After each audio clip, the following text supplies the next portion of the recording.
political talk show on Channel 21, Mr. Casey Aiken.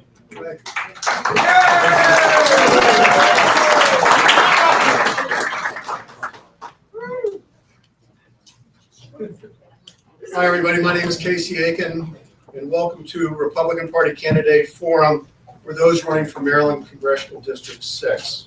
This forum is being brought to you tonight by the Montgomery County Republican Central Committee and redmaryland.com.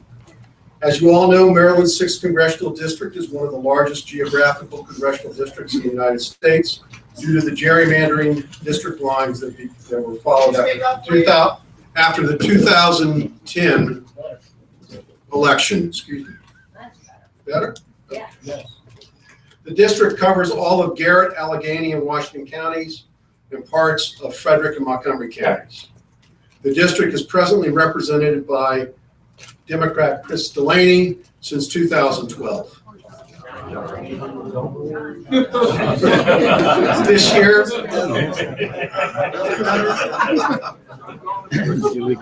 the primary election to select Republican and Democratic nominees will be held on Tuesday, April 26th, although early voting will begin on April 14th and run through April 21st. Tonight, so that many voters in the 6th District have an opportunity to hear these candidates, this program will be broadcast live on Periscope and available on YouTube. All announced candidates were extended an invitation to participate, and with us this evening are 8 of the candidates. In alphabetical order they are: Terry Baker, Dr. Scott Chen, Robin Ficker, Ami Hober, Frank Howard, Christopher Mason, Harold Painter, and David Vogt. Yeah.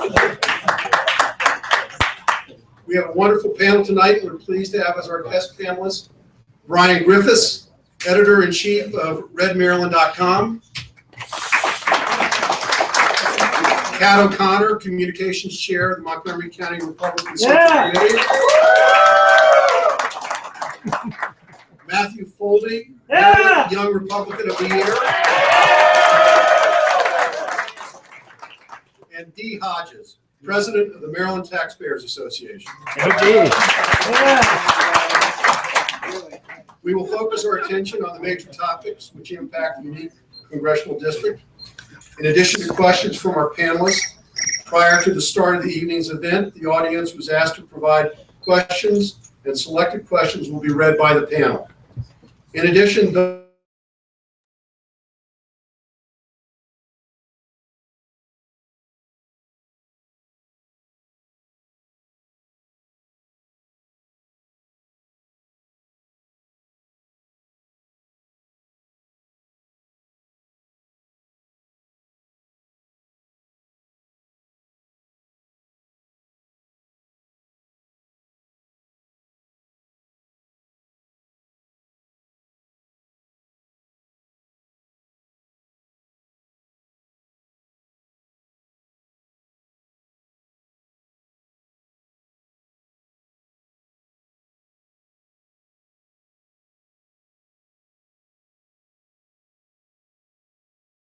candidates will not ask questions of the other candidates, and all questions will come from the panel, the audience, and via Twitter. Each candidate will be allowed a minute for their opening statements, and all candidates will be given a 2-minute closing statements. And each panel will have a specific question for each candidate. During the time period, they will have 90 seconds to respond. It's encouraged that they be brief so that there can be follow-up questions and some rebuttal. Now, with opening statements, we're going to go alphabetically this time. So, Mr. Baker, if you would please start. Can everyone hear me in the back? Yes. We have 2 mics to share. Okay. Good evening. Thank you for the opportunity to be here this evening. I am Terry Baker, President of the Washington County Commissioners. So, running for the Congressional 6th District seat. As you all well know, Montgomery County, Frederick County, and all of the 3 western counties are a big part of that. I currently live in Washington County, and I consider that geographically the bullseye of the 6th District. I live right in the middle. I can be anywhere in the 6th District in 70 to 90 minutes. I'm a very family-oriented man. I have a wife of 25 years, 2 daughters, 3 grandchildren. I love them to death. And there's many reasons why I decided to run for Congress, and one of them being my dad was a World War II veteran. He was part of D-Day, the 29th Infantry, and he fought continuously from June 6th until July 18th, 1944 to capture the flag at St. Lo. And the country we have today is not the country that my father had fought for, or any of your parents and forefathers, grandfathers. So I am one of the candidates. Our country's in big trouble, and I would appreciate any support that you could provide to me. Thank you very much.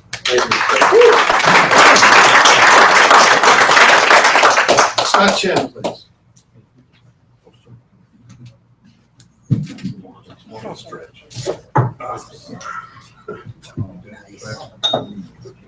We're having some technical difficulties here. Limited number of microphones. Does this count on his time? No. Yes. No. Yeah.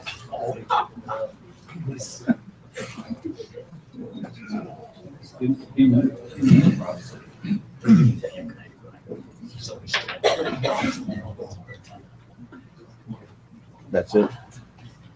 You may need musical chairs here. Hello, thank you everybody. I'm Scott Chen. I run for U.S. Congress because I want American safety at top priority. I run for U.S. Congress because I want American great again. I run for U.S. Congress because I want to improve gross economy, reduce tax, increase our population income, and everybody can get a job. I run for U.S. Congress because I want to protect the Second Amendment. I received MD and PhD. I completed my postdoctoral work at Northwestern University, Chicago. I have married with my wife for more than 27 years and have 2 children together. I love America. Let's work hard to make USA great and safe again. If you want to know more information about my campaign and platform, please visit voterscottchen.com. Thank you.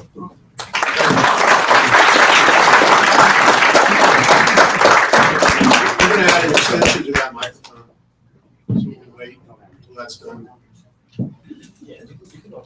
We good now? Mr. Ficker.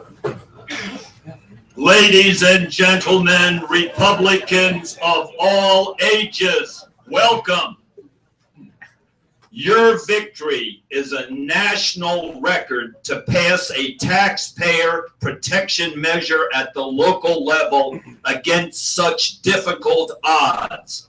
That's what Vice President Peter Sepp of the National Taxpayers Union said about my property tax limitation question at the National Conference of the National Taxpayers Union in 2009. I kept the taxes down and stopped property taxes cold in Montgomery County. Mr. Delaney has supported all those elected Democrats who opposed this question that passed by the voters. In 2007 special session, the Democrats had the largest tax increase in Maryland history. I was the only person who managed to find out where the public hearing was in Annapolis, and the only one who testified against that 20% increase in the state sales tax that you pay each and every day. Mr. Delaney approved of that increase when in 2008, he gave a $4,000 contribution to Governor O'Malley, the man whose tax increases Governor Hogan and my son and I in District 15, where we visited 60,000 houses, ran against that 40 tax increase platform of Governor O'Malley. Mr. Ficker, thank you. Thank you.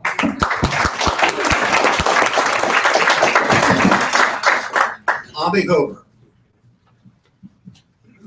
Hello, I'm delighted to be here tonight. I want to be your next Congresswoman. Can you hear me? Yes. My greatest concern today is our national security and the safety of our families. And I believe I'm your best choice to achieve those objectives. Today's terrorists want us to quiver in fear. Today's liberals want to take away our Second Amendment rights. Today, our current congressman sits meekly by while bad treaties are signed with Iran and China. Tragic events in San Bernardino show us that the next violent attack could be anywhere, including in this room tonight. My experience and the depth of my expertise in defense and national security is one reason why you should select me. I am a former Deputy Undersecretary of the Army, and I have expertise based on decades of working for national security for each and every one of us. My candidacy has been endorsed by senior military officials from all of the services, and the National Republican Congressional Committee has called me a young gun. And they think that I can win this election. Thank you. Thank you.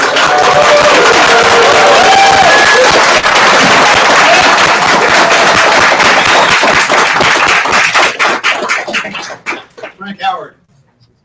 Thanks, Casey. Hello, everyone. Good evening. I believe our nation is in grave danger. Our allies no longer trust us. Our enemies no longer fear us. And terrorism has not been contained, including here at home. I have a plan to reorganize the Department of Homeland Security to make it effective and accountable. And I support increased funding to strengthen our hollowed out military and align its capabilities with the much needed national strategy for defeating our enemies. Due to the policies of the last several years, our economic growth has been anemic, job creation stagnant, and for the first time, a generation will most likely not enjoy a standard of living greater than their parents. My tax plan will spur economic growth, lead to job creation, and provide better opportunities for Americans. Dan Bongino encouraged me to run, and I want to finish the great work he started. My proven problem-solving skills, independent spirit, energy, and passion make me the right candidate at the right time. I'm ready for this.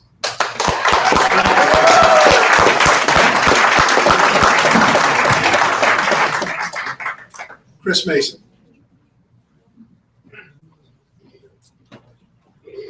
Hello, my name is Chris Mason, and I'm running for Congress for one simple reason is I've been watching for years. And first of all, I never intended to run for Congress, but I see the state of our country. One of the main reasons I'm running is because they keep telling us that the best and brightest are the ones to lead this nation. But I largely see, especially what Washington said, he said that common sense comes from the commoners. If we keep electing the best and brightest and the somebodies, we won't have a nation left. And we've been doing that for decades. It's time to do something different.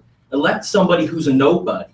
I'm a nobody, right? No, I'm a nobody. That's what the Tea Party was really about. People who are unheard of and people who have the common sense. I have 4 kids and 1 on the way, and I want to make a nation that's actually secure for them. I believe we're on the cusp of basically World War III, especially with Islam, and it started in the 7th century, and we have to be the ones that re-engage it. And I'll re-engage it, and I'm a former Marine infantry, so I know how to get things done. So I hope that you'll elect me. Thank you.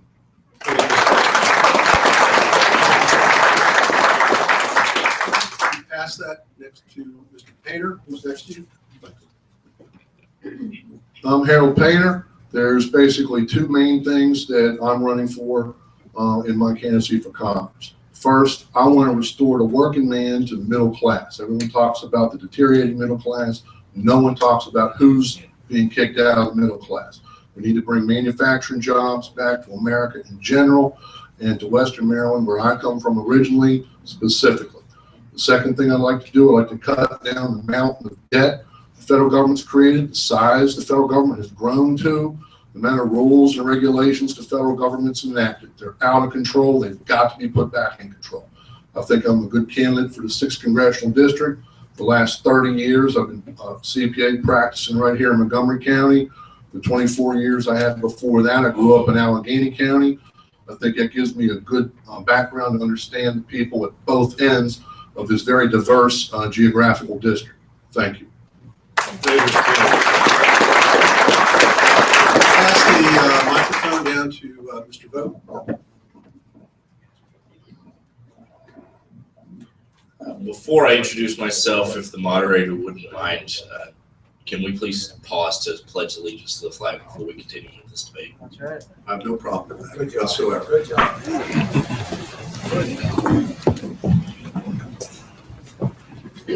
Pledge allegiance to the flag of the United States of America and to the republic for which it stands, one nation, under God, indivisible, with liberty and justice for all.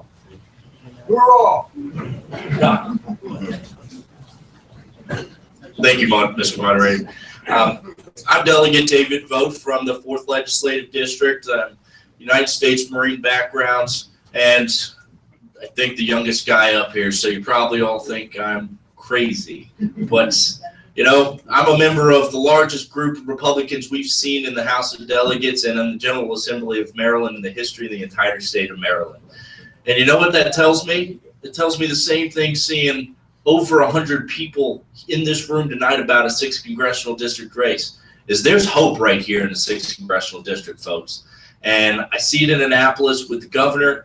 I've had the ability to put in a voting record that gives proven conservative leadership. I've had time in Afghanistan, and I see hope. And it's all in here tonight. And we saw 2 years ago almost how close we got to winning this district.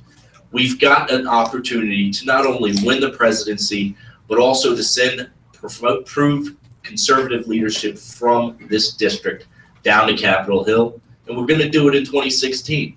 And I've had an opportunity as Marine of the Year, serving in Afghanistan, serving in Annapolis, that I've got every level of proven leadership, both conservative and in the battleground, that this is where it starts, and it starts right here. We're going to send a resounding message to the entire region and win the 6th congressional district, and I'd be proud to be your congressman in doing that. Thank you all, and look forward to this debate.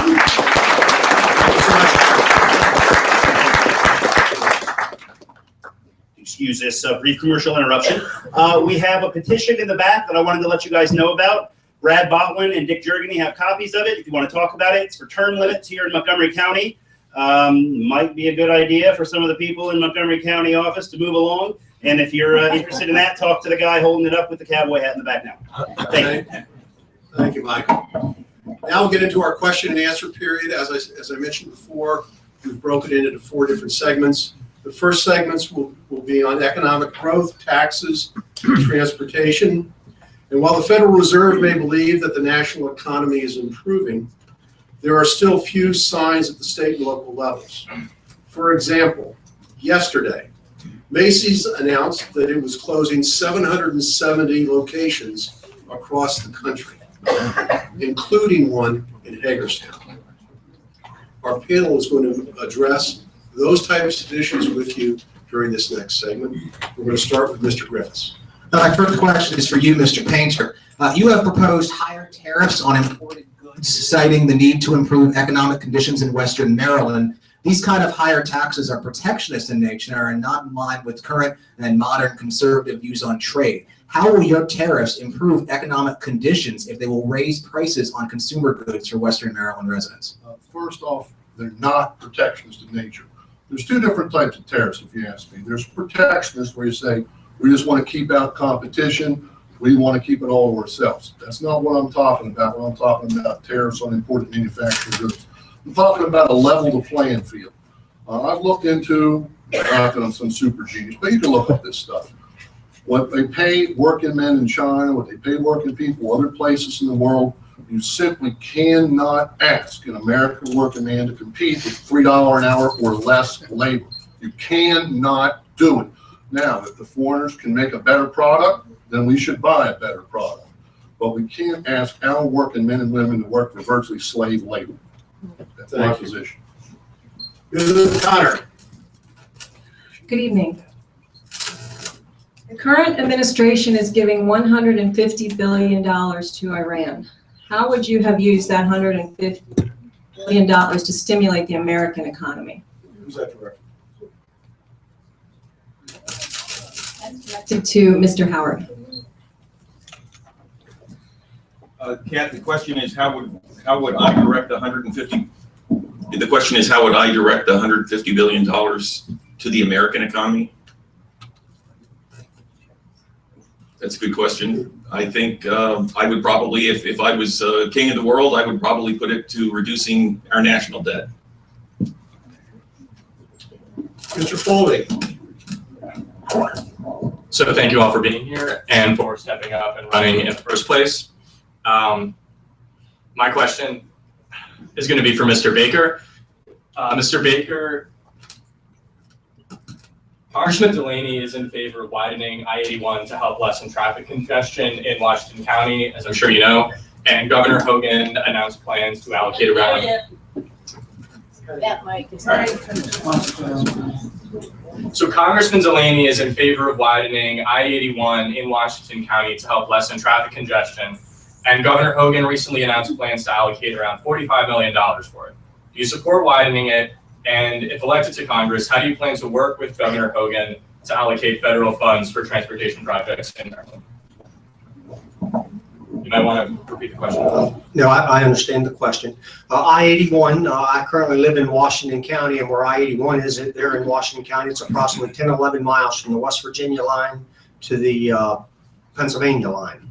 We have been after Congressman Delaney, ever since he's been in office, the importance and the need to get I-81 widened to 3 lanes. Gentleman earlier mentioned Macy's shutting down in Hagerstown. They just opened up a huge Macy's distribution center over in West Virginia. West Virginia, one of the poor states in the country, they have 3 lanes in West Virginia. Senator Byrd, when he was in office, I don't know if any of you have ever been across the highway corridor H down through West Virginia. It's a super highway to nowhere, and it's billions and billions and billions of dollars there. For economic development, why wouldn't they have moved? Why wouldn't they have taken that money, earmarked it for 81, 270, where the populations exist, where we need the jobs, where we could find the people to take over and get employed with the economic or the jobs that would come to the community as a result of widening it. And also, that is one of Washington County's initiatives to get I-81 to 3 lanes. Also, keep in mind, they're only talking about 1 mile of I-81. So it's only going to go from the West Virginia bridge to our first exit into Washington County. To me, it makes no sense. If you either do it all, or you get it done. But anyhow, thank you very much. Thank you.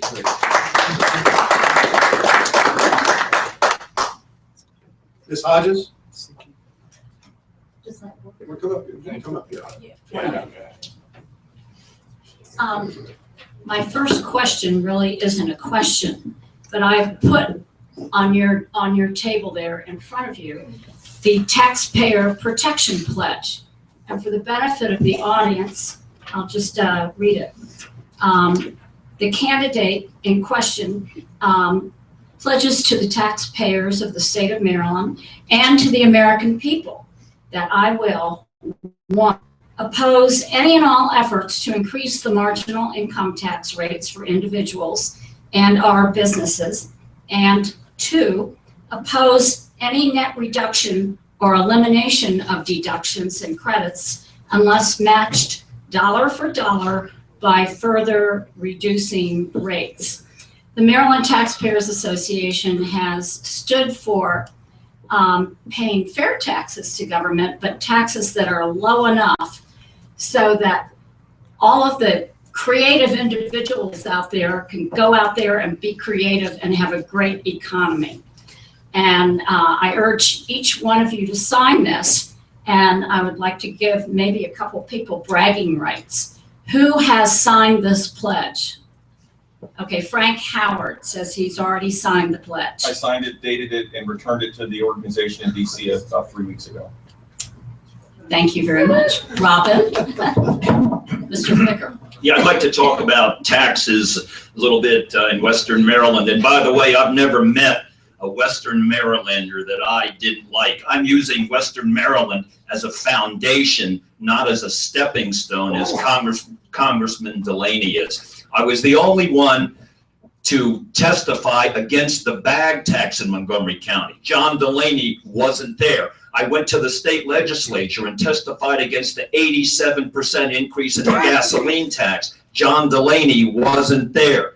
I testified against the 156% increase in the Montgomery County energy tax, collected 15,000 signatures to put a question on the ballot limiting future increases in that energy tax. John Delaney wasn't there. He's never there when it comes to limiting taxes, but he's always there supporting people like Governor O'Malley instead of Governor Hogan, who increased taxes. Governor O'Malley is the tax increase champion, and John Delaney supported everything he ever did. Thank you, Mr. Fecker. We'll treat that as a question.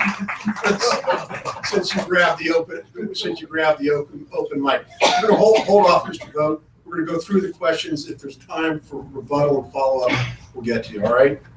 Mr. Griffiths, your question. My question actually will be for Delegate Vogt. Delegate, it took many years to build the inter-county connector connecting Prince George's County and Montgomery County. And one of the proposals that still remains on the table is the proposed expansion to the Techway Bridge over into Virginia. If elected to Congress, how would you use your influence as a congressman to work with the Federal Department of Transportation to get the Techway Bridge constructed?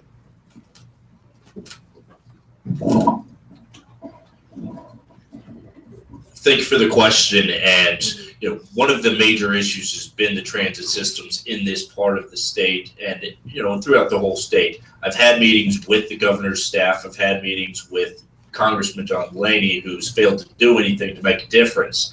And the continual problem that hasn't been brought up, and I brought this up very succinctly to the congressman in a meeting with some of our delegation from the area, is our transit has influenced by Virginia. It has influenced by Pennsylvania. It has influenced by West Virginia.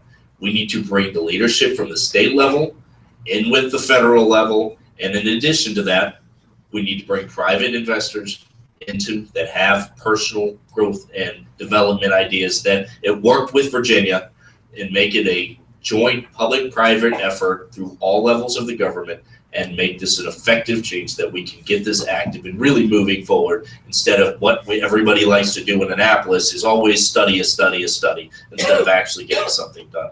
I brought that to the congressman a year ago, and we've yet to see anything happen. Thank you. Ms. O'Connor. This question is for Chris Mason. How do you feel about government mandating a minimum wage and in general meddling in private business? Well, that's a good question. I actually don't agree with a minimum wage whatsoever. I think that your efforts should dictate that the wage that you actually receive. The higher a minimum wage gets, you actually lose money on the back end because you're paying more for a product. So what have you gained? And actually those who try, if they're making more than minimum wage, now you have people who may be below them who are now actually disenfranchising them because their wages are moving up, and that their wages might actually start falling, or they might actually lose their job. So I think a minimum wage is bad for everybody on all ends. Thank you. Mr. Foldy.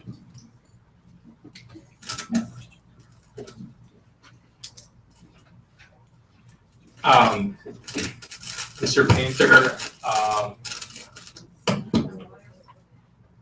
can you hear me? Yeah. Okay.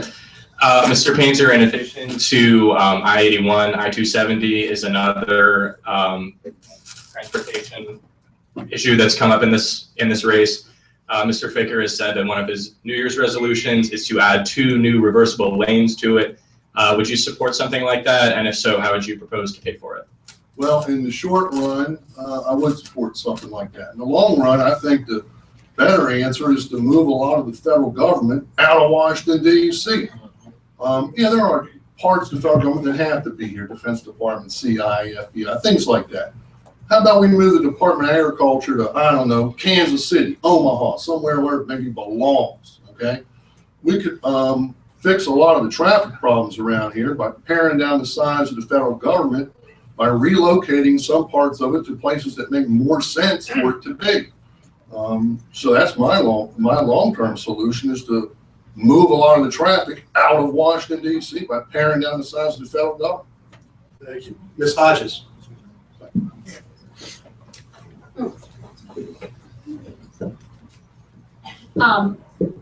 This is for Ami Hoper. As President Obama, I believe this week, has stated that he would like a large amount of money to stimulate the economy again.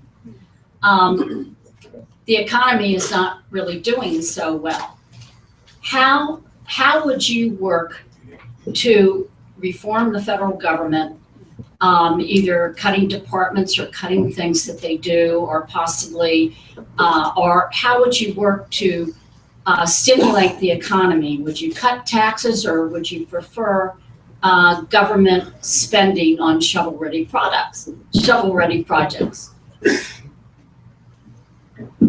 Thank you. I think one needs to look at what the purpose of the federal government is. And if you go back to the, you cannot hear me. If you go back to the Constitution, the first role of the federal government and the president is to provide for the common defense. And I think we need to do the funding for that job first before we spend funding on shovel-ready projects for any other purpose.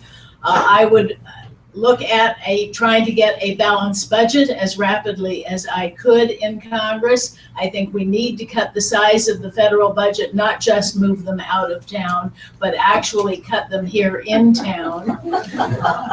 I don't think moving the Department of Agriculture to Kansas City quite solves the problem. I'd like to reduce the Department of Agriculture to its essential elements. I'd like to reduce the Department of Education considerably. Yes. There are a number of other reductions that should be done. There's even waste and duplication in the Department of Defense that I think, based on my experience, I could help ferret out. So that's where I would be.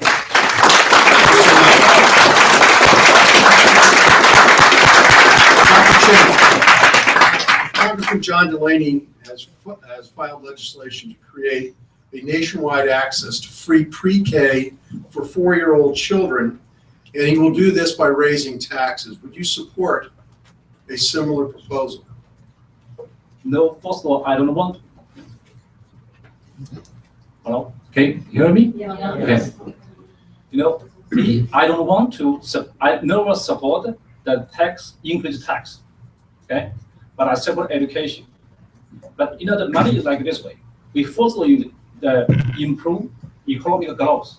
If we can improve economic growth, then we have money to support the students, support education. It's not necessary to increase the tax. Because if you decrease the tax, actually, if you decrease in corporate tax, and then this American business have that more competitive than other countries, then you can get more money, you can earn money, and then with the money can support education. I do not support the increase of tax. Thank you so much. Yeah. We still have time in this segment for some follow-up questions. So, Mr. Griffiths, if you have a follow-up question for candidates. Well, I do have a question for Dr. Chang, actually. Dr. Chang, as a medical doctor, obviously this week Congress sent the repeal of Obamacare to the president's desk, thankfully. And at this point, what would your proposal be, if anything? What legislation would you propose at the federal level to deal with the cost of health care for citizens? What would you do? What federal legislation would you propose, if any, to replace Obamacare? Okay, let's go this way. Okay. I will repeal Obamacare. That's not good, because this Obamacare actually mess up doctor and patient relationship, because the best health care decision should be made between doctor and the patient, and repeal it. But then for this, how do that? Let's do this way. For Medicare, we have to give the Medicare beneficiary that contribute fixed contribution to purchase medical insurance, which they want, they need. But this contribution can be transferable within family member. Is what I want to do. for that one, and also give that Medicare and the Medicaid beneficiary the same medical coverage, doctor and choice as other American people that enjoy it. This was my point. Thank you. Yeah. Ms. O'Connor, follow-up question for our panelists. Ask any topic you want.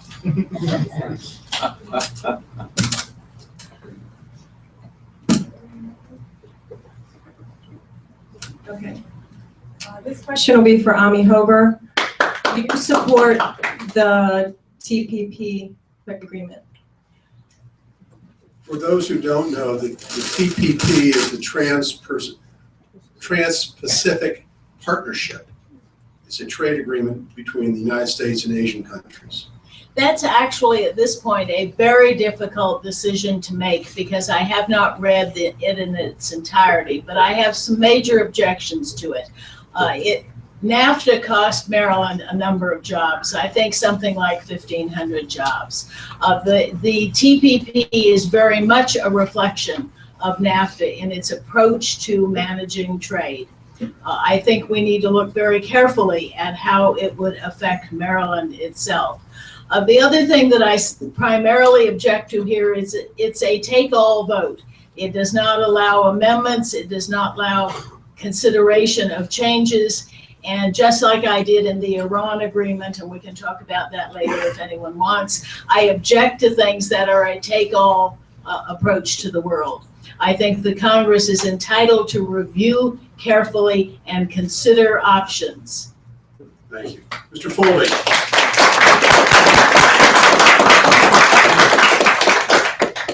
So, Mr. Howard, you're a small business owner, and in your eyes, what are some of the greatest obstacles that some of the more recent Congresses have imposed on small businesses? And if elected, what would you do to be an advocate for small businesses in the district? Thanks, Matthew. I am can you hear me today? I am indeed, for the last 2 decades, a small business owner, and I know what it takes to turn a profit and to have a payroll, to meet payroll on a consistent basis, and to provide a good living for your employees. The question had to do with some of the impediments that Congress has imposed on small business. I think that's pretty obvious.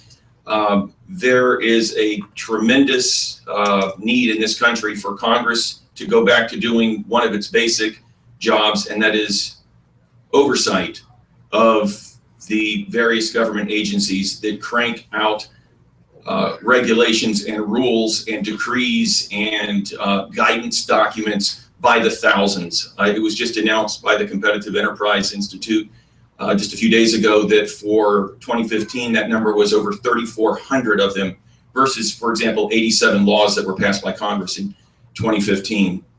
The impediments to small business are higher taxes than they need to be.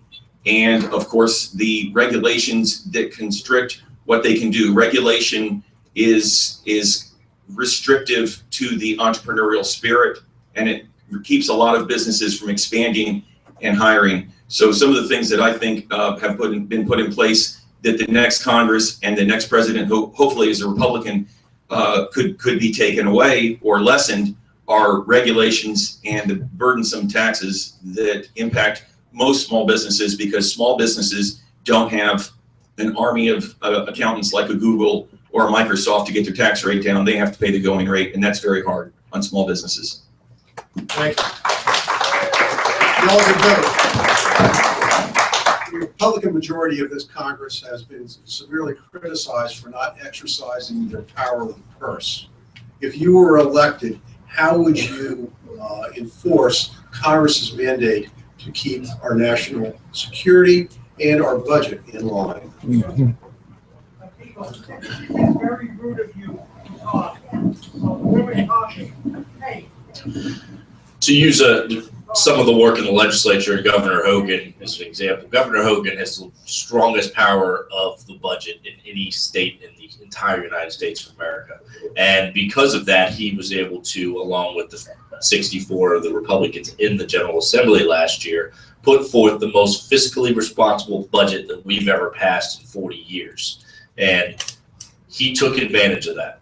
A Congress that we've seen that has held the control of both houses in the last 2 years has failed to take the opportunity to force the president to make decisions to, one, make national security a priority without wasting money and protecting us here in the homeland, and two, to control this national deficit that continues to go up. We're going to be at $19 trillion before any of us blink. Folks ask me why I'm running for U.S. Congress. I've got 19 trillion reasons for you. And it's a Congress that has failed to control the budget and let the president continue to get exorbitant spending out of control. We need to let the Congress enforce them and act them. And as a congressman, I will force them to propose a balanced budget amendment that will require them to follow the fiscal restraints that our governor here has done, that I've helped him do. Thank you very much. That's the end of our first segment. We're going to turn our topics now towards energy and environmental issues. There's no single issue that highlights the difference in the political makeup of the 6th district, as does energy and environmental issues. Whereas the western portion of the district favors increased development of natural shale gas through fracking, the eastern portion of the district favors so-called clean energy solutions. So we're going to turn our panel to these topics right now. Mr. Griffiths. Question. This question is for you, Mr. Ficker. Right now, we actually have a situation in Eastern Oregon where we have a number of individuals who are occupying a federal building out there in protest of land management policies by the federal government.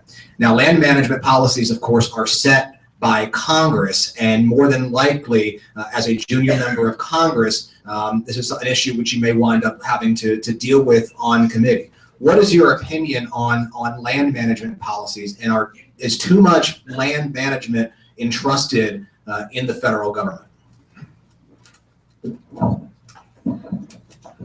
Well, my client in this race is Western Maryland, beautiful Western Maryland, where I've been going to court in Oakland, Cumberland, Hagerstown, Frederick, even Frostburg when they had a court there, when they had court held there. For 30 years, we have a beautiful district.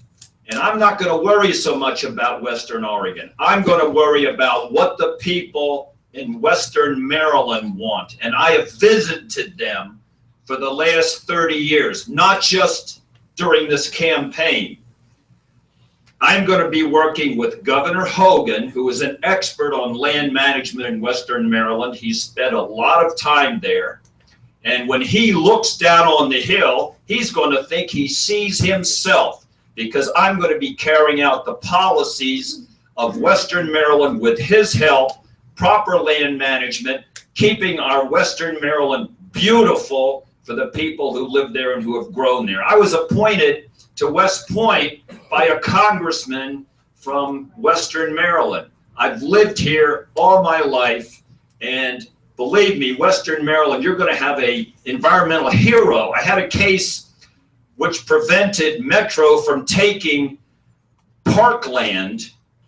It was a federal case, and as a result of that case, they had to give back parkland to Montgomery County. That was in federal court right here, a victory for the environmentally conscious citizens. Thank you, Mr. Ficker.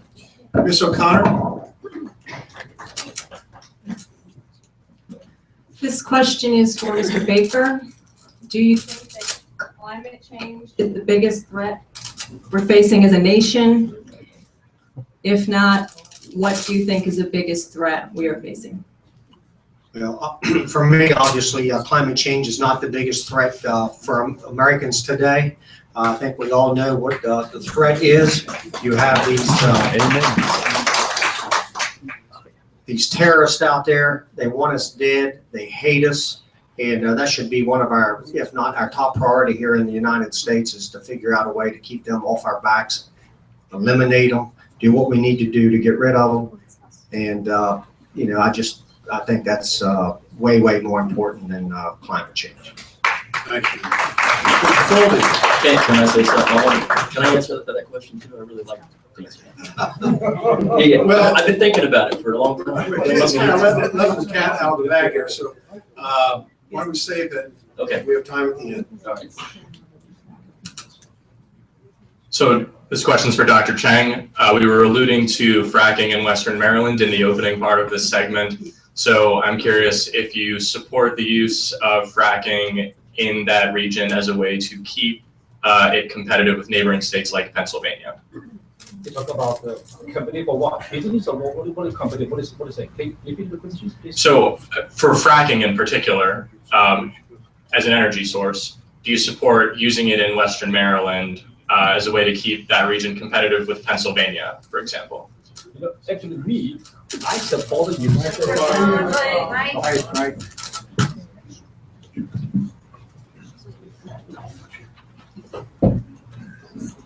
Okay, for energy topic, I support we need to have new technology and multiple energy source. I don't want to just favor something else. I will say multiple energy source. Okay, any energy source, if you that economic, that valuable, then we can use it. I will say that multiple source they include but not limited, like renewable gas, nature, everything. That's why I support that. So I mean, welcome to use that. Yeah. Thank you. Ms. Hodges. Along these same lines, Mr. Mason and Mr. Howard. First, Mr. Mason. Would you discuss some of the clean energy solutions and what you support and what you don't? Some examples would be clean gas, windmills, solar arrays, and nuclear. Yeah, And which do you think are the most economically suitable? Yeah, thank you. I support all the above on energy solutions, clean energy. I support the dirty energy too, because we've got to get ourselves. We can't. We talk about we're going to fight these wars, but yet we want to go kill somebody. But at the same time, oh, can you please give me the oil that you have? It doesn't work. We can't go and have a war with somebody who's providing 50% of the gas that we run our tanks in. So we need to become energy independent. We need to have an all of the above approach. Even if you don't like some of the more liberal policies like windmills and things like that. I've been up to Western Maryland and those windmills look really bad, but they probably produce things and the people want it, that's fine. But I'm everything for clean energy and I'm all for coal energy. And I think probably nuclear would probably be the best. We need to start putting in some nuclear plants, even though most of the liberals don't want it to happen. Thank you. All right, Mr. Howard, you're going to have about a minute to answer this question. Okay. 1 minute. We're straining a field here. Yes, I also am an all of the above type of guy when it comes to energy, but let me speak directly to Dee's question about clean energy sources. I support continued private sector and federal government research and development into all the alternative energy sources that Dee mentioned. I also have tremendous concerns about the effect on wildlife. Some of you know that I'm associated with the local wildlife organization here in the county of both solar and turbine wind energy. But as far as energy independence is concerned, my main thing with energy is we cannot force it down the throats of the market. When these alternative energy sources can stand on their own in the free market, when their technologies have gotten to the point where economies of scale are such that the free market says that they're going to become greater and greater percentages of our energy sources, then that's when I think they should be used by our country and not have government fiat saying we're going to shut down coal, for example, the war on coal, and we're going to use these alternative energy sources. They need to stand on their own when the market will bear it. Excuse me, I know that's not my question, but I think this is important for the people to know. In Washington County, we're #1 in solar energy. We've taken our landfills that are capped that we can no longer use, and we figured out a way to put solar panels on those landfills. With the next array of solar panels that we put in Washington County, all of our government buildings will be operating electricity energy neutral. So I just wanted to get that point. And I'd like to think I'm a big part of that. Thank you. We're going to follow up with questions for all of you. You'll all get a chance, I promise. Mr. Griffin. This question is for you, Ms. Hober. One of the topics that has been coming up in the presidential election this week has been ethanol subsidies, with candidates taking certain positions or switching their positions on the topic of ethanol subsidies. Would you be supportive of an immediate end to ethanol subsidies? I actually do not have a comment on that. I do not know the subject well enough, but let me address a piece of the energy issue that I do know. I worked for a number of years on the Yucca Mountain project out in Nevada, the project that deals with the repository for nuclear waste from nuclear power plants. Once this gets through Congress, and it will, it may take a while longer, we ought to seriously consider going back to much more nuclear power. It is in fact the cleanest source. It is in fact the most cost-effective source. The major problem at the moment is that we have 109 nuclear waste repositories around the country because the state of Nevada would not allow any consolidation, even though we did in fact scientifically prove it could last for millions of years quite safely. Thank you.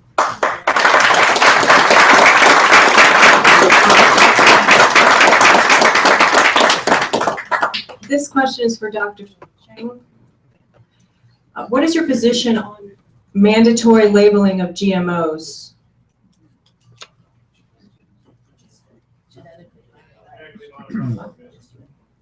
I'm sorry. I don't know what a GMO. I'm sorry. Can you? A GMO, genetically modified organism. food labeling, and altering foods. Oh, to my knowledge, for that genetics, food in general, because they have genetics. When scientists do anything like a modified gene, they will really, test very, very carefully. They will do many things, and also if for food, I will say FDA, they will check it. I really trust that the scientific data, because scientists that when carefully do anything, when they test if it's safe, I will say it's good. This is one point. Because I do science, I do research, we do gene, I did that kind of work, not food. For example, say that other kind of cells, I change a gene, I did. I mean, that one we do very, very carefully and check many, many things. I don't see any problem on that. If they can prove by FDA, shouldn't any problem on that. Yeah. Thank you. Yeah. Delegate vote. Recently, it was announced that the final coal mine in the United Kingdom was shutting down. Do you support the coal mining industry in America? Makes fairly simple. If Congressman Delaney remains in office, policies to kill the coal mining industry is going to continue. He supported what would equate to a 3,000% increase to the coal industry and the carbon tax increases. Our Western Maryland population was built by coal. And if we're going to help rebuild what is now in Cumberland, the poorest town in the state of Maryland, and used to be an industrial boom, killing industries like Congressman John Delaney has done with coal is absolutely deplorable. We've got to be helping build them back up. Thank you. Mr. Payne. We've heard some interesting proposals tonight and discussions. How do you balance economic growth and also protecting the environment? To be honest with you, I lean to economic growth first and protecting the environment second. A lot of the work that we have exported, like I come from Cumberland, and I know about the economic boom times we had there, Sellings and PPG. It's all went overseas. It's went overseas to places that have much looser environmental rules than we do. So we've not only exported our jobs, we now somehow feel better that we're not polluting the world, the Chinese are polluting the world. And are people back home? I was back home last weekend. People are out of work. I mean, they've been out of work for years. I mean, I don't care. Now, do we have to do something with the environment? Yeah. Coal, for instance, there's carbon capture techniques that in line with the clean coal now that we can actually produce things out of coal. It's not the terrible ogre that Obama would have you make it out in his war on coal. So I lean to the jobs and bringing them back to America. And if you want to have our EPA try to control our pollution, fine. We'll control it better than China will. That's mine. Can I say something about that too? No. Ms. Griffiths. Ms. Griffiths. Dee, your turn for a question. I'm going to get on to our bay. I was raised right here in Montgomery County. I spent my adult life in Baltimore County. And all of my life, we've been saving the bay. And every year it's just as bad as it always was. We have a dam at the top of the bay. And the holding ponds have been, have gotten full. It's all 100 years old and it's never been dredged. Mr. Ficker, what say you about dealing with saving the bay and the Conowingo Dam holding ponds? Sure, I'm in favor of dredging behind the Conowingo Dam. But once again, I'm focused on Western Maryland. We need to get 2 new reversible lanes on I-270. We need to improve Route 81. We need to improve Route 220. We need to get better protection and better expansion for our airport in Cumberland and Hagerstown. I've already met with the Maryland Transportation Secretary, Pete Ron. My focus is on Western Maryland. The Conowingo Dam is very interesting. I support dredging it, but Western Maryland is number 1. And I'm already ahead. One thing else I want to say. I'm already ahead of Congressman Delaney in the votes. I've got 2 votes, mine and my son's, because I live in the district. He and his wife don't even live in the district, so they can't vote for themselves. I'm ahead 2 to nothing. Thank you so much.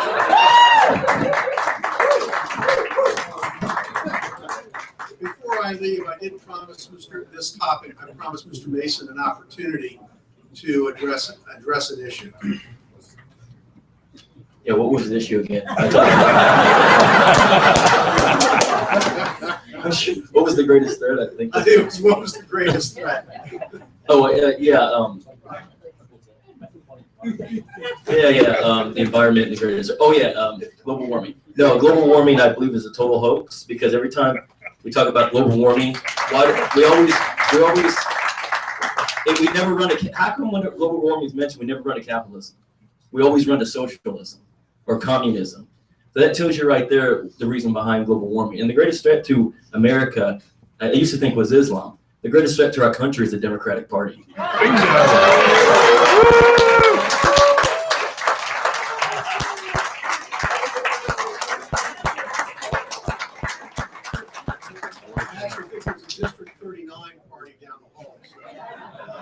Maybe we'll invite them over to see if they share your sentiment. We're going to move into our third area of discussion tonight, and that's national security issues and immigration. The world now seems that it's inflamed. North Korea recently exploded a nuclear device. Iran and Saudi Arabia are threatening one another. There's a continuing conflagration in Syria, which has produced a flood of Muslim refugees that are destabilizing Western Europe. Incumbent Chris Delaney voted in support of the Iran nuclear agreement, even though he said he didn't like it very much. He also supports the taking in of additional refugees from Syria if they can be properly screened. We're going to start this topic along those lines, talking about national security. Mr. Griffiths. Question for you, Delegate Vogt. You recently announced you will introduce a bill in the House of Delegates under which mosques, other organizations that are linked to the spread and support of radical Islam would lose their tax-exempt status. Can't this be potentially described as discriminatory against Muslims? And can't this law be used as a basis for discrimination against Christians and other denominations in the future?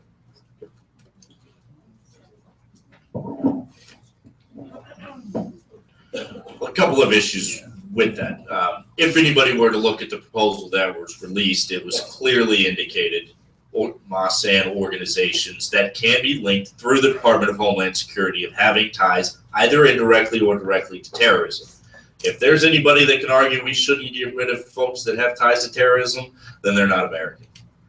Further than that, there should always be concerns, and that should be, and I see it as a responsibility of state delegates and state senators on a state level, as the federal government should not be reaching into our business and making sure those types of activities are not happening in the state of Maryland. And it's my duty as a delegate and my duty as United States Marine to make sure that terrorism does not affect our homes, our families, our children. Ms. O'Connor.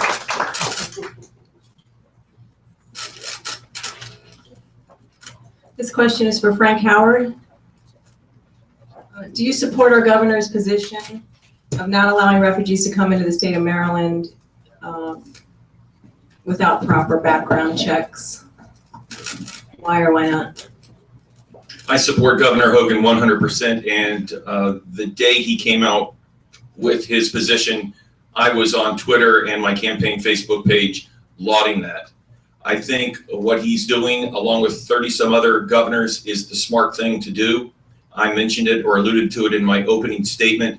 I think it is extraordinarily dangerous to take in the Syrian refugees without proper vetting. And recently, Mr. Comey, the head of the FBI, said that because of the nature of the chaos and the dysfunction, and candidly, the nature of their culture, their country in Syria, there's not enough there to vet to begin with. And there's no amount of money that the federal government can throw at it, in my opinion, based on what I understand, to vet them properly. It's very dangerous to take in the refugees and say we have vetted them with our system, even if we have. And I think because of these problems that I mentioned, and I think finally, Kat, the major problem in my mind is Congressman Delaney saying not only is he in favor of this settlement, but he is also of these refugees, but he's also in favor of speeding it up. And this blows my mind. He's actually questioned the cap at 10,000. He thinks we should be able to speed it up and take more than 10,000. I think that's ludicrous. Amen.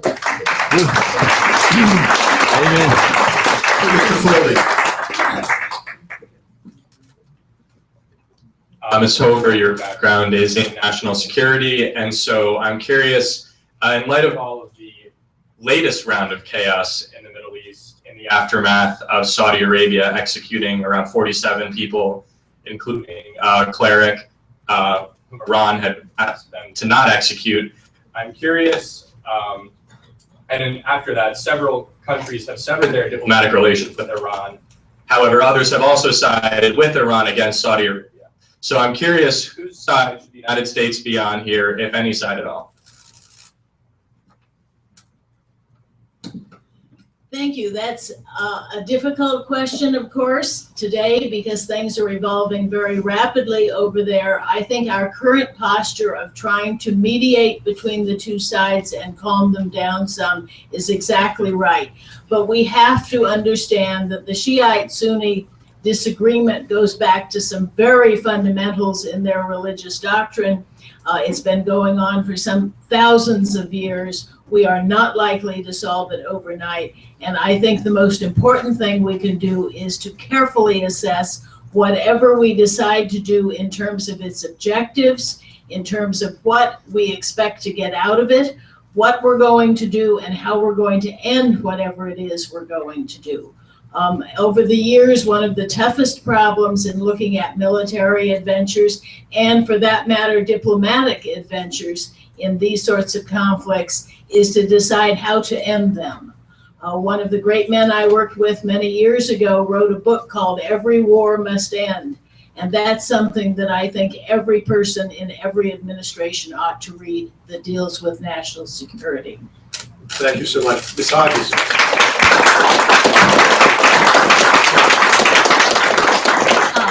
national security is a big deal, as we've seen our standing in the world drop and our influence in the world and the bad guys thundering out there. We are currently building down our defenses. How would you build them up? And how would you do it in relation to all of our other spending? Who's that direction? I'll do it to Mr. Chang and Mr. Vogt.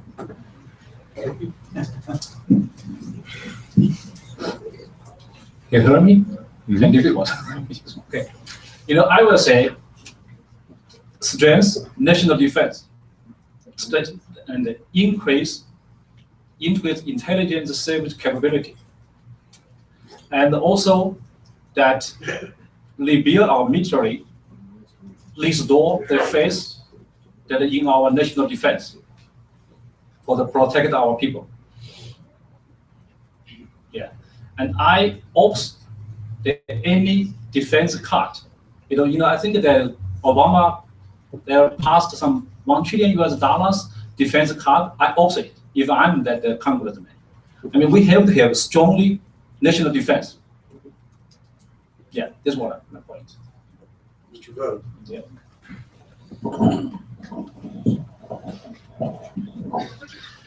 Having been in the Marine Corps for 8 years and also then serving at the Pentagon for a year, I've seen very directly inside our armed forces that there are plenty of areas that we can save money. At the end of every fiscal year, anybody that's ever worked for any federal agency, but inside the military can see they sprint like a mad dash to spend every dollar they have in their budget so they don't lose it in the next year. That would save us billions, I have no doubt, and I've seen it firsthand.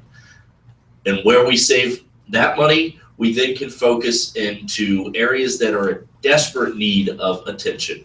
Our nuclear subs are disintegrating. Our Air Force are the planes that we're using to put attacks on these countries that we're supposed to be protecting ourselves from and protecting our allies from are 60 years old.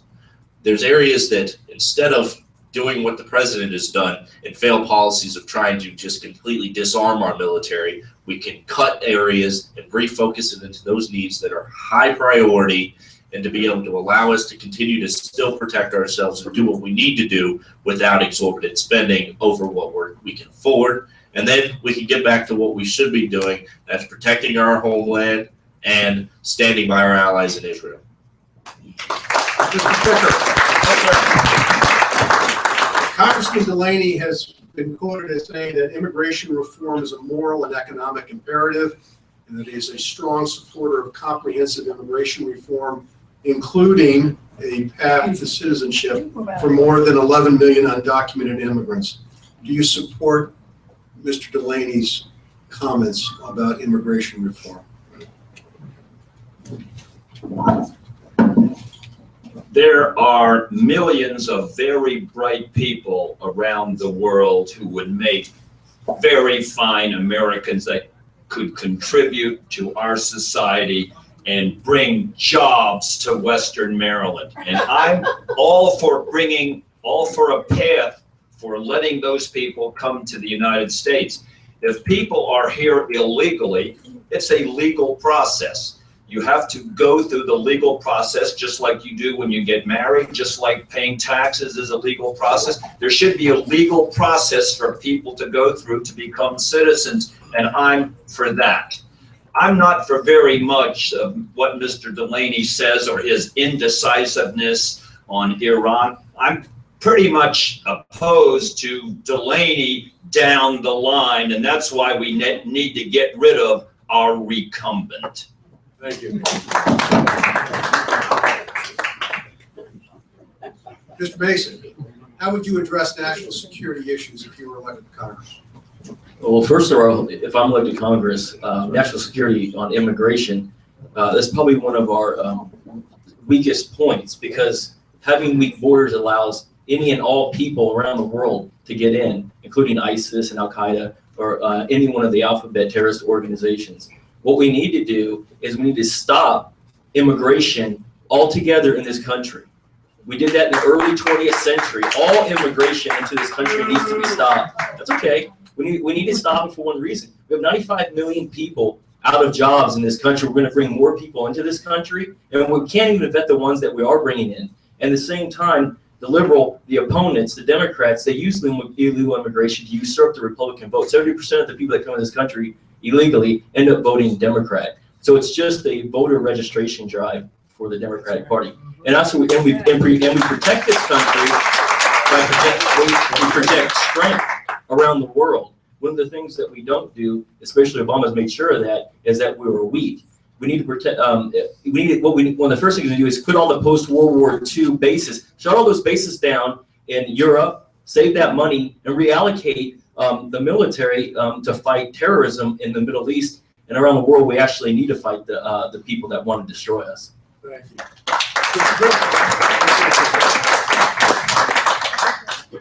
My question is for Commissioner Baker. Would you support a formal declaration of war against ISIS?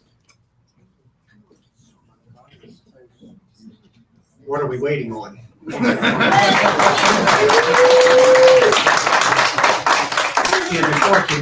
Before I came in here, I did a little research, and I just wrote down some things on a piece of paper. And the shoe bomber, Ford Hood shooter, the underwear or the underwear bomber, USS Cole bombers, the London subway, the Moscow Theater, the Boston Marathon, which is near and dear to my heart. I was a very gifted athlete one time a day, and I did finish 7th in the Boston Marathon back in 1981. So my heart really went out to all the athletes there. The Iranian embassy takeover, San Bernardino, and I just sit around and I think we have Obama, Clinton, Kerry. They're guiding us, and they can't figure it out. They want to bring more immigration, more refugees into the United States. The same people that have just tortured us, killed us, hate us, and he just wants to continue to bring them in without vetting. Appreciated your comments on let's stop it for a while. Let's get our own country under control before we start considering letting others into our country.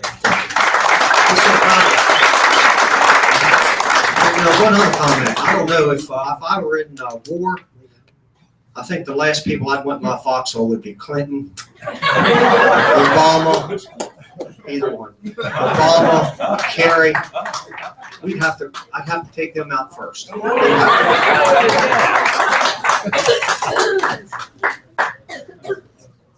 This question, Dr. Hober.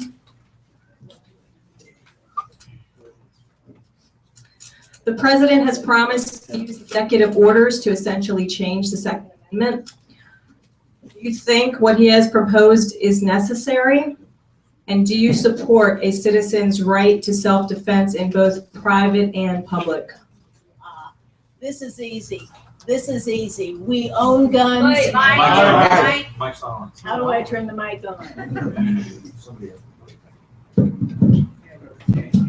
Okay, this one's easy. We own guns, and I'm a good shot. And any of you want to take me on, feel free. I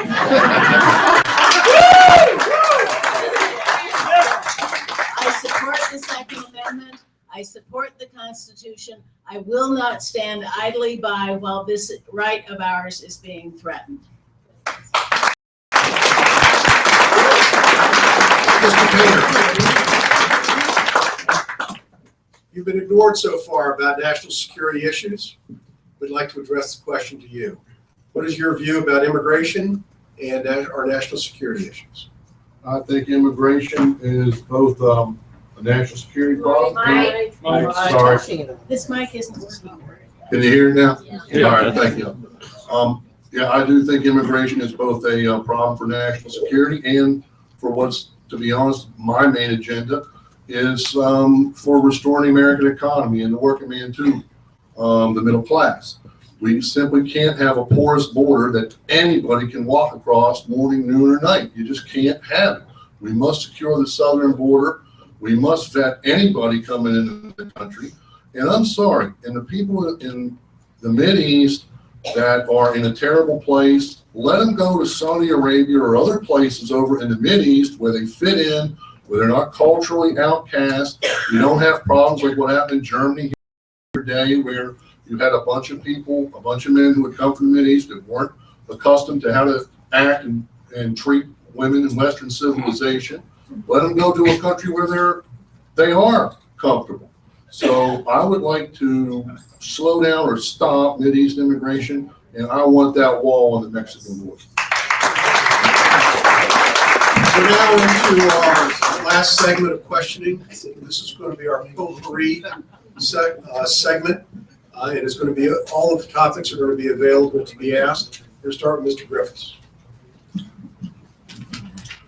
This question is for you, Ms. Hober. On your website, you note. Can we try to even out the questions among the panelists? That's her seventh question.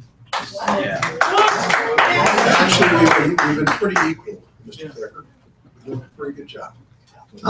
I'll continue. Ms. Hober, on your website, you note involvement with an organization known as the National Political Women's Caucus. This group, prominently featuring Nancy Pelosi and the I Stand with Planned Parenthood icon on their website, takes credit for, among other things, convincing the Democrats to support the decision in 1973 in Roe versus Wade. They have also endorsed Donna Edwards to the U.S. Senate in Maryland. Ms. Hober, do you support abortion? And if not, why did you have such an association with a militantly pro-abortion organization? Is this a question about abortion or the association? I am one of the few Republicans in the NWPC. I have been a founder of that organization both in Los Angeles and in Virginia historically. There was a Republican chair named Kathy Wilson, whose widower is here tonight. There are a number of Republicans in that group, and we stand united on supporting women. I have supported women all my life. I am a board member of the House of Ruth Maryland, which is an organization that operates all over the state here and provides services, legal and shelter services to women and children who are escaping abusive relationships. Do you support abortion?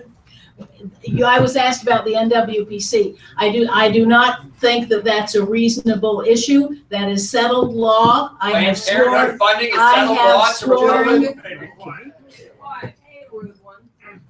I have sworn in many occasions as a government federal employee and working for the government that I will uphold the Constitution and the laws of this country, and that is settled law. Thank you.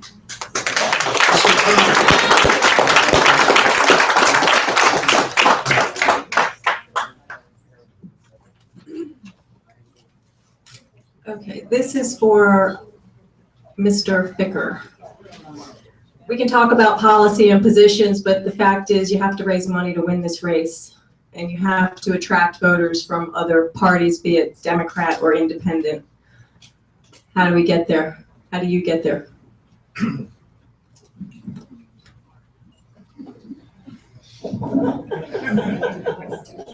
Unlike Congressman Delaney, I have a long-standing relationship with Western Maryland, 30 years of going to court throughout Western Maryland. Before he was elected to Congress, he had no connection to Western Maryland whatsoever. He thought Frostburg was in Siberia. I have a long connection to Montgomery County, have collected successfully 26 petitions to place questions on the ballot since 1974, including the term limits proposal that is going to be on the ballot as my running mate.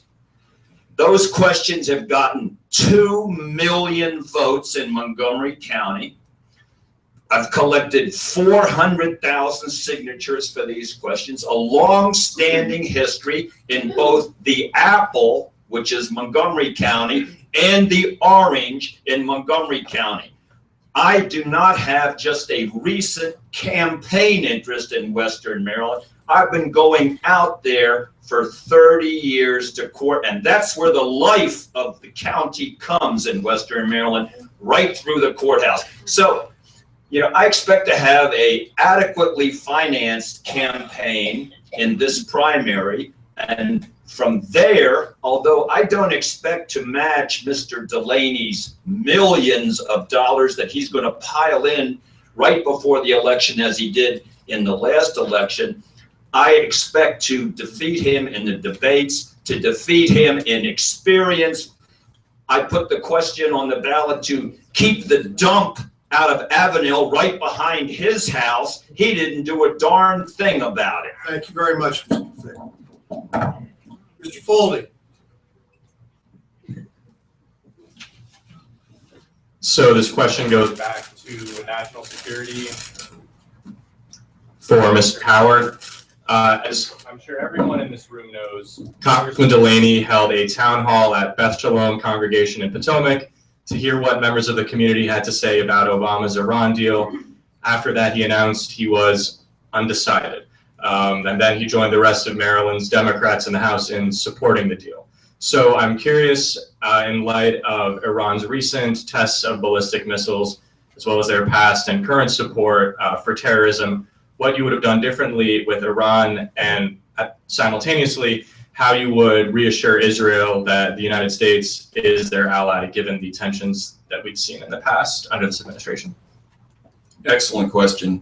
And I probably couldn't be more opposite, 180 degrees out of phase with Congressman Delaney on this.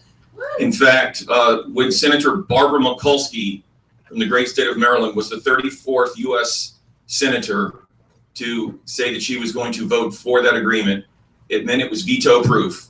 I and a lot of other people predicted that that would give some political cover to Mr. Delaney to say, I'm against it, even though we all know that he was for it. I was shocked that when he came out in favor of the agreement, but you got to give the guy some guts for coming out and voting his conscience. I didn't think he would do it, but he did. In late September, had an article, an editorial printed in the Washington Jewish Week, and it was about hitting the reset button with our relationship with Israel. In 2009, President Obama hit the infamous reset button with Russia. We all know how that turned out. It was an abysmal failure. We need to hit the reset button in the next Congress and with the next president with the relationship with our fine and longtime trusted ally, Israel. And by hit the reset button, I mean we need to start over. We need to repair the relationship that has been damaged greatly and stand by our ally. And I think the Iran agreement needs to be completely overturned. It's horrendously bad. I've run out of time. I don't have time to go into how bad it is and on all the reasons. But perhaps the worst part of it all, and I think this is borderline treasonous, and I hope that gets printed. It's borderline treasonous that the Iranians did not even ask that the restrictions on their ICBM program be lifted. And our negotiators threw that in for some reason that makes no sense to me. ICBMs have one reason, and that is to deliver weapons, nuclear warheads. And why we would allow Iran to develop it in 10 years or less is beyond me. Thank you, Mr.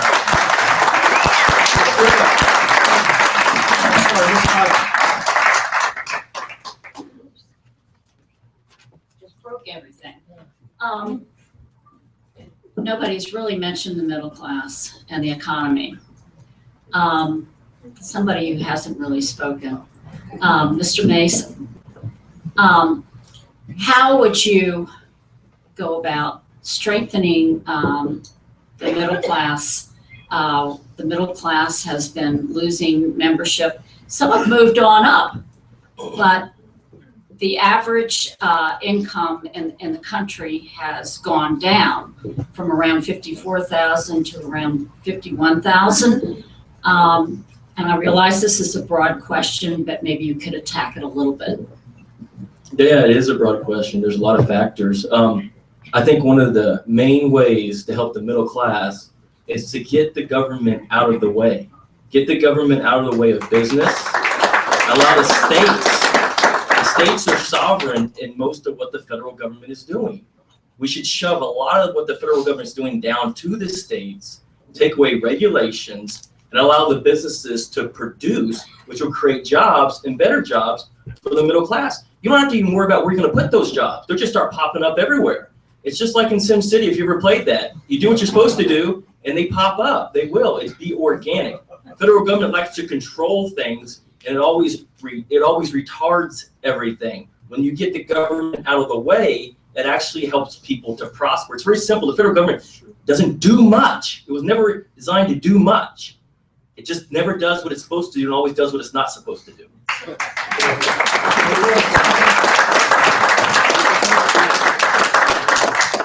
With apologies, I have to ask a follow-up to Ms. Hober, since you didn't answer the original question. Do you support abortion? Ask them all that. No. Everyone.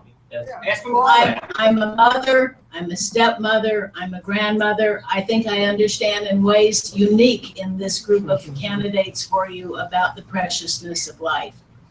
But I believe that the abortion question has been settled by law, and I support the laws of the United States.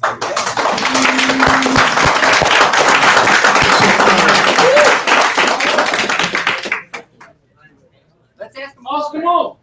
Ms. O'Connor. Oh, you can ask me. Ms. O'Connor. Can I be asked? Ms. O'Connor. This question is for Mr. Baker. I think one of the most disappointing things that has happened recently is we worked really hard and won majorities in the House and the Senate, and I don't see anything slowing down that's stopping the destruction of this country. If elected, what will you do to keep from being co-opted by those in power who are really not standing up to what's going on today? I wholeheartedly agree with you. We do have a new do-nothing Congress in there, at least it seems, or a do what Obama wants Congress. If I'm fortunate enough to earn a seat to Congress, I will not be an established Republican in Congress. I will reach out to several of the current elected Congress people, and I will use them for mentors, ones that I have total respect, and the ones that the 6th District would give me permission to work with.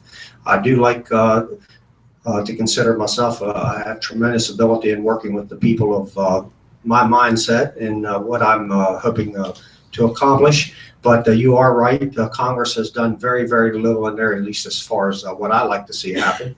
And I will not be an established congressman. If you go back and look at some of the votes that I make in Washington County, we have a 5 Republican county commissioner board. And more often than not, when there's a no vote to be cast, I'm the guy that casts the no vote. And I'm very, the citizens in the community reward me. They support me at the polls, and they believe in the positions that I take. And I'm going to take those same values and positions to Congress. Thank you very much. So this question is for delegate vote. Montgomery County has received a lot of attention for its plan to potentially stop high school final exams. Although this particularly isn't under your purview as a member of Congress, education certainly is. You've been particularly vocal in your opposition to Common Core, so I'm curious, if elected to Congress, what actions you would take about the Department of Education's size as well as Common Core.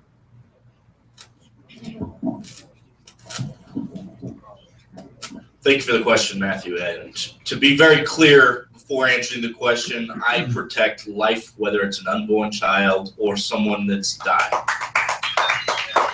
I was endorsed by Maryland Right to Life, and I have the only one with the voting record that proves that. In regard to education, the federal government has no place in our local education system. Common Core is a horrible curriculum system, and I have led the charge statewide about trying to get rid of that and get the federal government out of our local education systems and stop the disastrous part testing that is causing our children to lose their confidence in abilities to succeed. Thank you.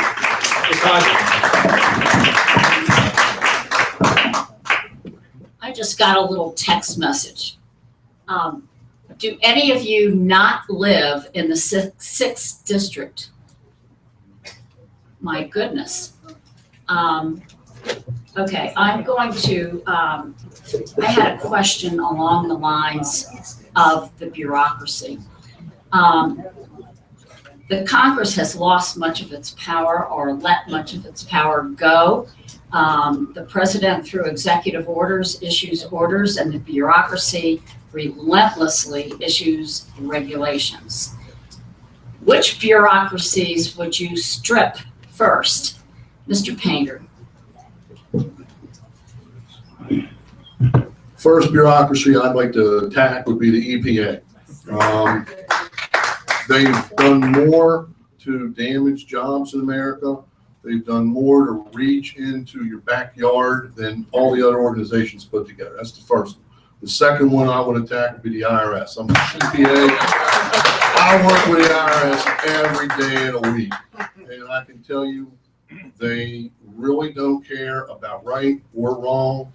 They really are all about rules and regulations made up by a lot of faceless bureaucrats downtown at 1111 Constitution Avenue that can't relate to the average person in America. Those are the two I would really attack first, the EPA and the IRS.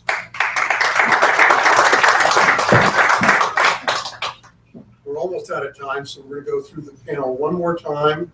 Mr. Griffiths. This question is for Mr. Mason. You wanted to answer the question on life, so I'll give you the question on life.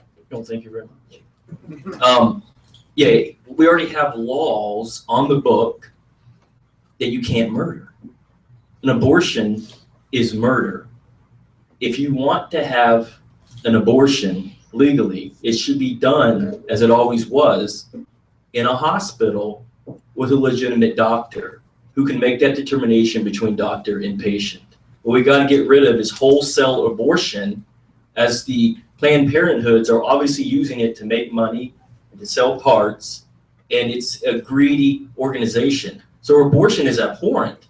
You know, Germany, they convinced their people to redefine what human was in order to kill the Jews. We fought that war, and now we're doing the same thing they're doing. We have a greater Holocaust going on now than even in Nazi Germany.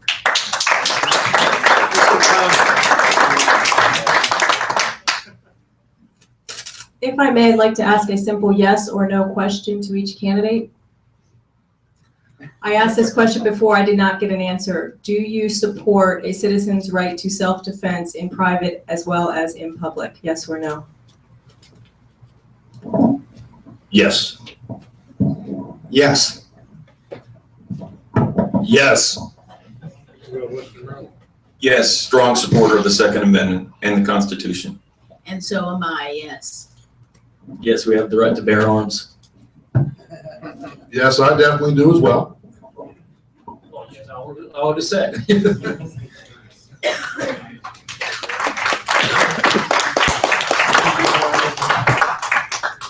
Ms. Hodges.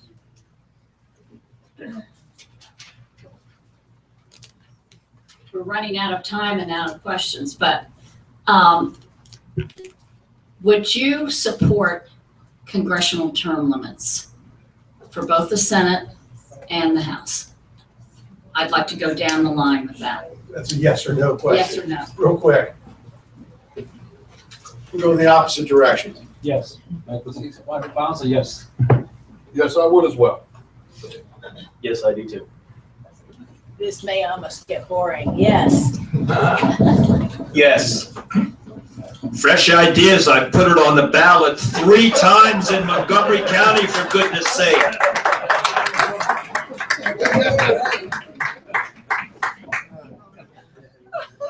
Yes, but keep in mind, Senate seats are 6 years, Congress seats are 2. Yes, and I'm the only one up here that's actually able to put a bill, which I am doing in January. Thank you all. Can I give you the last question? I'm sorry. I'm sorry, I skipped. So it's not a yes or no question, but I'd love for all of you to potentially address how you plan on winning in your final statements. But my final question is for Mr. Howard. Since you were Dan Bongino's campaign chairman for part of the election in 2014, and obviously he energized a lot of people in the 6th district as well as statewide. Specifically for young people, how would you be able to best channel what he did, obviously, as we all know, very successfully? Good question. Probably tough to answer in a minute or less, but I'll take a shot at it, Matthew. I've said this probably 500 times, so here comes 501. Please forgive me if you've heard this before.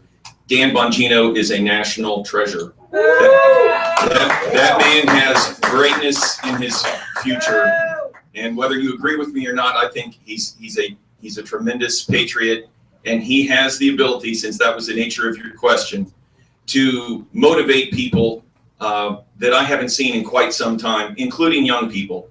The challenge, of course, is he's moved on to Florida. How do we do that here?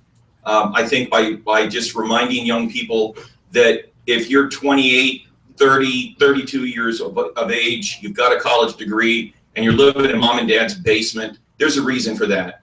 And these are the things that Dan was talking about when he ran for the Senate and the Congress, the House of Representatives, the need for changing the direction of this country. And I think if you put it in terms that young people can relate to, I think that you might have a chance at motivating people, at least to some degree, to the level that he did. Thanks, Matthew. Thank you. We have ended our formal portion of the program, but first, before closing statements, Michael would like to talk to you about some exciting results. Okay, I'd like to thank everyone who participated in our straw poll, our completely unscientific but a lot of fun straw poll. Thank you everyone who ponied up and cast your votes. So for president, the coming in 4th place was Chris Christie. Coming in 3rd place was Marco Rubio. And then we had a tie for 1st place between Senator Ted Cruz and the Donalds.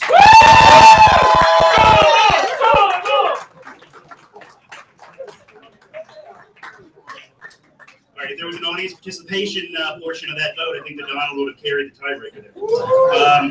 And then for, again, and these results came in before the debate. So before the debate happened, the second runner-up, I'm going to tell this like Steve Harvey. Hopefully I get the right winner. Second runner-up was Terry Baker. The first runner-up in CD6 was Mr. Frank Howard. And the winner of the pre-debate straw poll was Ami Hobart.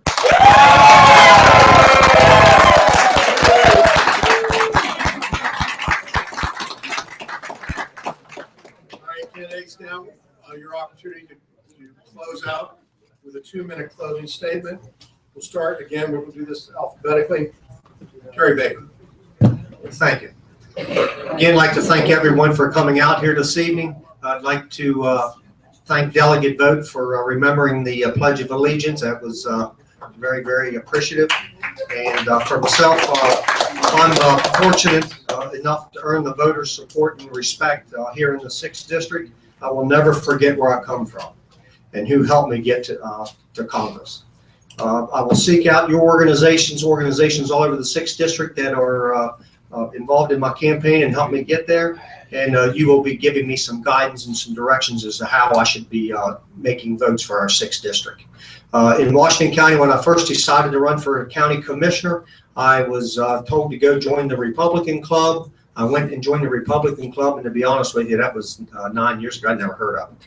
So I went there, I walked in, they embraced me. I have never forgot our Republican Club. I'm probably one of the most religious elected official members. I attend as many of the meetings as I possibly can there, and I get a lot of great guidance from our Republican Club. So I will be committed to the 6th District. I'll be committed to the people that get me in office.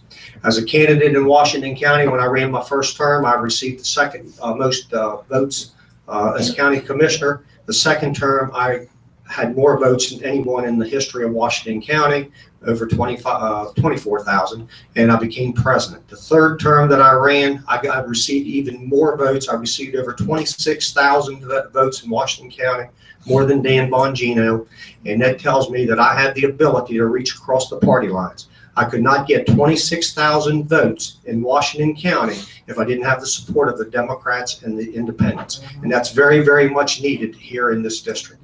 And I had never had to compromise my conservative values. So thank you again. I hope to be representing you in Congress, and what a terrific turnout you have here in Montgomery County.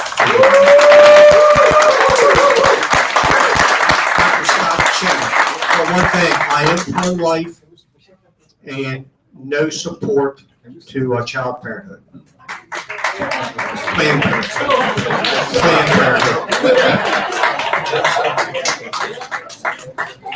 Can you hear me? Can you hear me? Yeah. Okay. Thank you for everybody here. If I'm elected, I will be working on secure national board. and protect American population, strengthen national defense, destroy ISIS and the terrorists, decrease income tax, make tax code simple, clear, and fair, cut incorporate tax, repeal death tax, repeal Obamacare,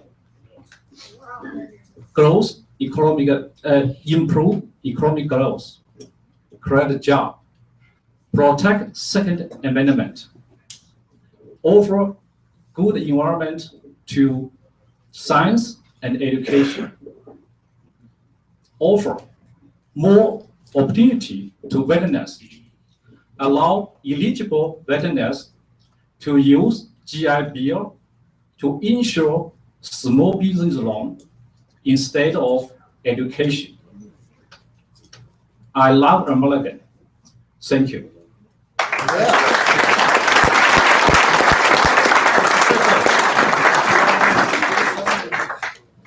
What has John Delaney accomplished since he's been in Congress? I can't think of anything. It's because he doesn't live in the district. It's because he had no roots in the district. He hadn't done anything in the district before he got in Congress. So why should he do anything for the district once he's there? He doesn't know how to accomplish for Western Maryland. I've been going to court in Western Maryland for 30 years. Put 26 questions on the ballot here in Montgomery County that have gotten 2 million votes, including one that has stopped large property tax increases cold. I kept the dump from behind Congressman Delaney's house by putting a question on the ballot. He wasn't there. I stopped the trenching of sewage sludge in residential areas in Germantown by putting a question on the ballot, and the county council stopped doing that before the question even got 80% of the vote in the election, which it did. He wasn't there. He's not there in the district. He doesn't live here. He doesn't have Western Maryland at heart. Take a look at Channel 9 on Sunday. I'm going to be on discussing the Redskins' victory later on that day. I went to the Supreme Court the last time they played the Green Bay Packers. The game was blacked out, believe it or not. That playoff game was not shown locally on TV. And I went to the U.S. District Court, U.S. Court of Appeals, and the Supreme Court the day of the game to try to get that game shown on. Well, Justice Berger didn't agree, but within 30 days, Congress passed the anti-blackout law, and Pete Rozelle himself said if it hadn't have been for our lawsuit, they wouldn't have passed that anti-blackout law. So go Redskins, go Western Maryland. Western Maryland is #1. You're not going to be the tail on the dog anymore. You're going to be the big dog, Western Maryland. Thank you, Mr. Picker. Ami Herbert. I think all of us agree. Right. I think all of us agree that the district will be far better off without John Delaney. And I think all of us agree that if we work together, we can beat him. He has not served us well, and I think it's time for him to go. I come from a legacy of Ronald Reagan. I share his optimism, his decisive approach to issues, and his determination to keep our country great. I am running for the entire district. I'm not running for theatrics or to improve my company's standing. I'm running because I wish to serve the entire district from Garrett County down to here. I visit every district at least once a week. I'm trying to get to know the people as well as I can. I've gone up and down the coal area, for example, with my friend Bill Valentine, who has helped me understand the problems there in a depth that I did not understand before the campaign. I'm enjoying getting to know every bit of the district, and I certainly hope that you will select me to be your nominee. Thank you.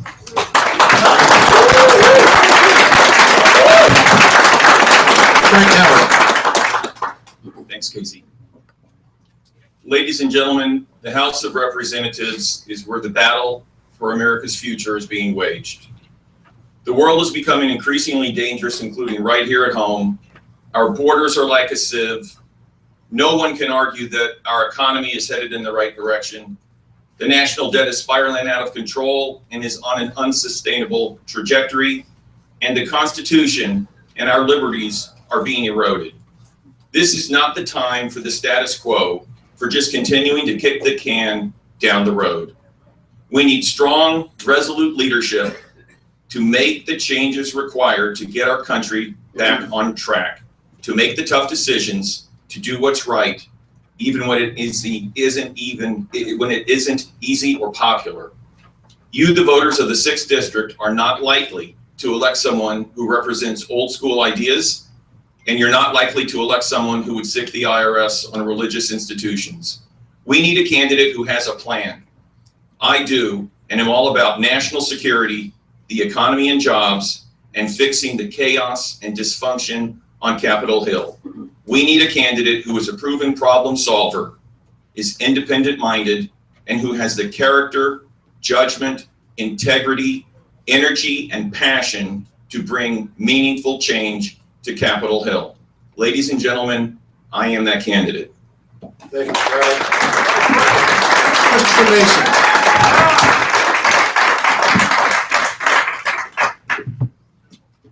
Hello.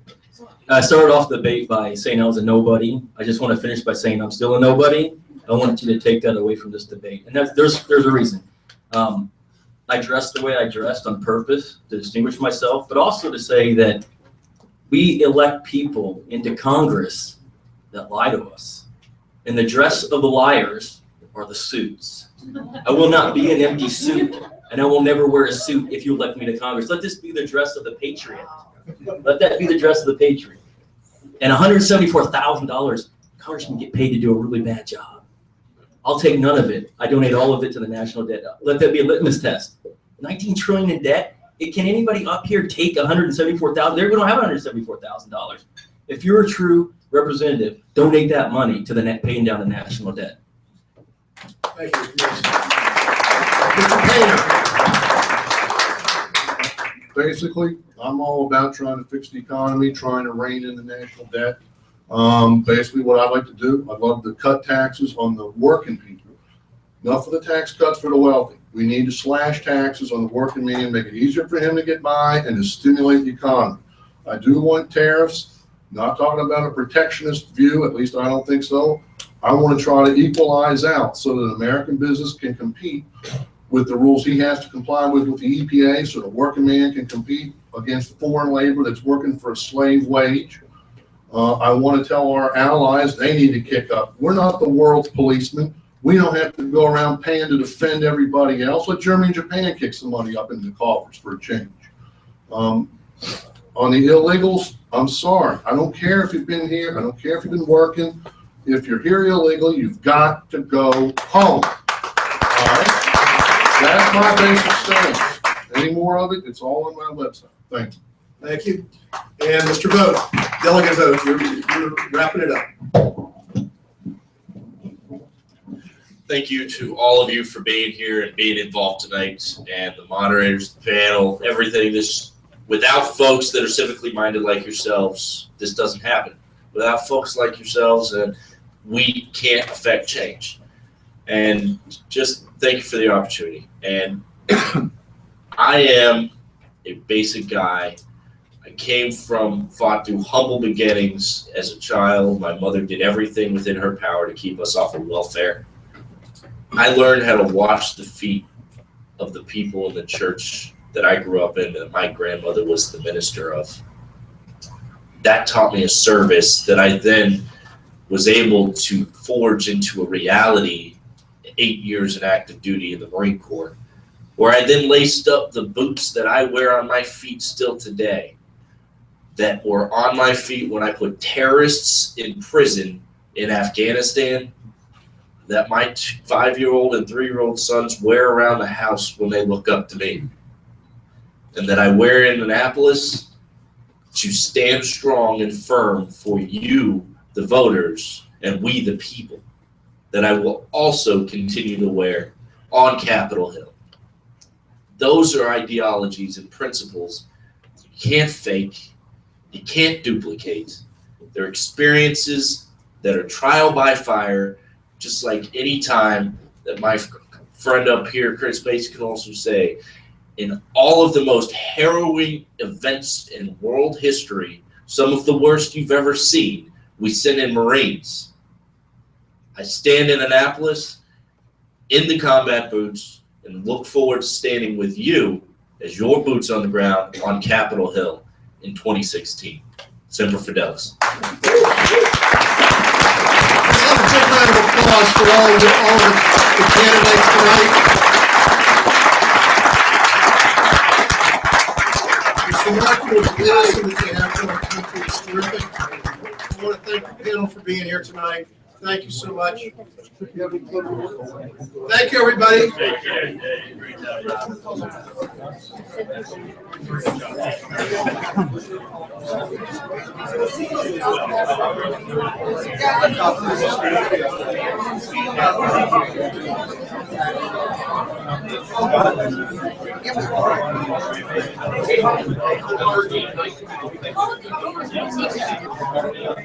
Say, hey man, I'd love to talk to you more. I really like you have to say.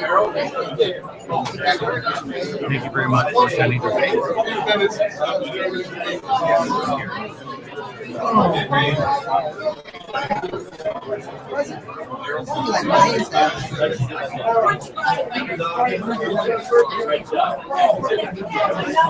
How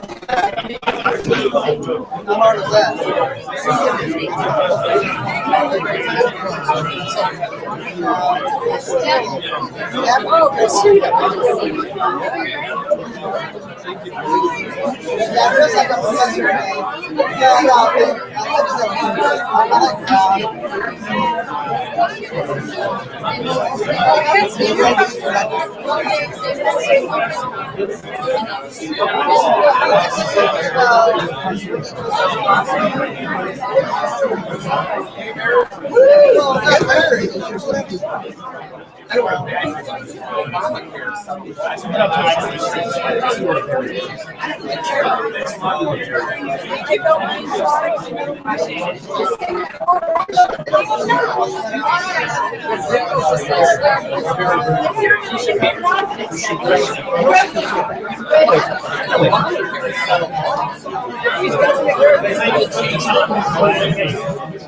People get sick of politics because people don't answer questions.